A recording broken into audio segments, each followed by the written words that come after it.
Bonjour et bienvenue dans le podcast Femmes Force du Changement. Je m'appelle Sylvia De Pedro et je suis la conseillère du projet qu'Alirec met en œuvre en Haïti pour renforcer les capacités de contrôle d'armes afin de réduire l'impact de la criminalité. Alirec, pour ceux qui ne nous connaissent pas encore, est le Centre régional des Nations Unies pour la paix, le désarmement et le développement en Amérique latine et dans les Caraïbes. Et nous faisons partie du Bureau des Nations Unies pour le désarmement. Alors, qu'est-ce que Femmes Force du Changement? C'est une initiative qu'Alirec a mise en œuvre financée par le gouvernement du Canada qui s'inspire dans la résolution 65-69 de l'Assemblée générale des Nations unies sur les femmes, le désarmement et la non-prolifération et le contrôle d'armes, adoptée le 8 décembre 2010.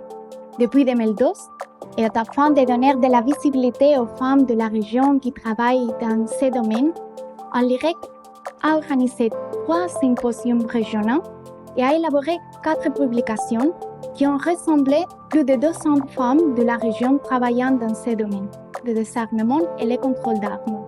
C'est pourquoi, à l'approche du nouvel anniversaire de la résolution 65-69, nous souhaitons partager avec vous quelques témoignages de personnes de divers secteurs comme la diplomatie, le gouvernement, l'université ou la société civile, car ces femmes nous inspirent par leurs exemples et leur parcours. Nous souhaitons que vous puissiez entendre leur voix littéralement. C'est pourquoi que nous avons conçu ce format de podcast de 11 épisodes. Aujourd'hui, nous allons découvrir un peu plus sur Ketli Juliet. Ketli est membre de la première Commission nationale de désarmement, démantèlement et réinsertion d'Haïti, ainsi que vice-présidente du conseil d'administration et la directrice exécutive de l'Institut mobile d'éducation démocratique, IMED. Ketli a travaillé pour apaiser la commune de Cité-Soleil, la mise en œuvre d'un programme de désarmement, démantèlement et réinsertion, ainsi que dans l'élaboration d'un projet de loi sur les armes à feu en Haïti, entre beaucoup d'autres choses. Elle a dédié en fait plus d'un quart de siècle à militaire pour les droits humains en Haïti et inspiré beaucoup de personnes autour d'elle. Bonjour Ketli, merci beaucoup d'avoir accepté l'invitation à participer à notre série de podcasts Femmes Force du Changement. Ketli, malgré les progrès en matière des droits des femmes, les rôles et des stéréotypes persistent et influencent nos choix personnels depuis enfants, nos aspirations et ce que nous devenons. Dans ce sens, j'aimerais commencer cette conversation avec une première question pour vous. Lorsque vous étiez enfant, imaginez-vous travailler dans les domaines de la paix et de la sécurité? Quand et pourquoi avez-vous commencé à vous engager dans ces domaines? Bien avant, souffrez que je remercie le Centre régional des Nations Unies pour la paix, le désarmement et le développement pour l'Amérique latine et les Caraïbes. C'est un privilège, mais aussi et surtout une joie immense de partager mes expériences de femme publique.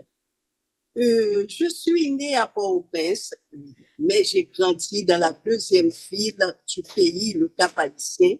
Je connais sous le bout des ongles. J'ai pu vaincre mes peurs et surpasser mes capacités pour devenir ce modèle de femme impliquée dans le combat pour l'avènement d'une ère de progrès et de justice sociale dans le pays.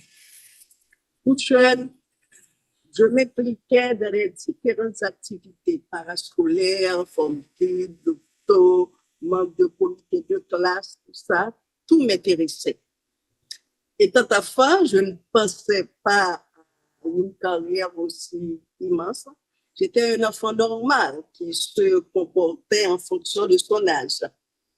En grandissant, j'ai compris que toutes les actions et les conséquences et qu'il ne faut pas rester indifférent face à l'impunité.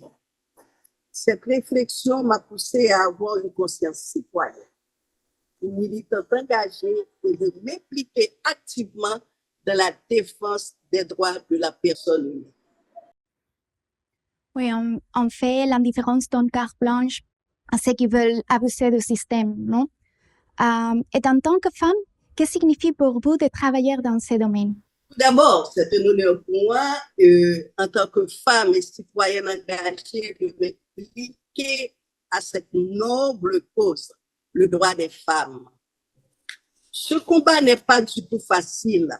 Il y a des moments d'incertitude par rapport à notre entourage qui ne vous prend pas au sérieux au début. Heureusement, au fil du temps, je parviens à imposer mon leadership et se faire accepter. Pour cela, je suis dotée de ces deux vertus, détermination et ténacité. Mais il y a aussi des moments d'intimidation et d'attaque personnelle pour ma conviction.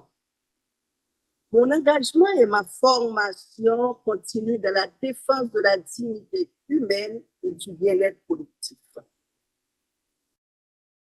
Oui, détermination et ténacité. Ça soulève une question importante par rapport à l'identité, votre identité.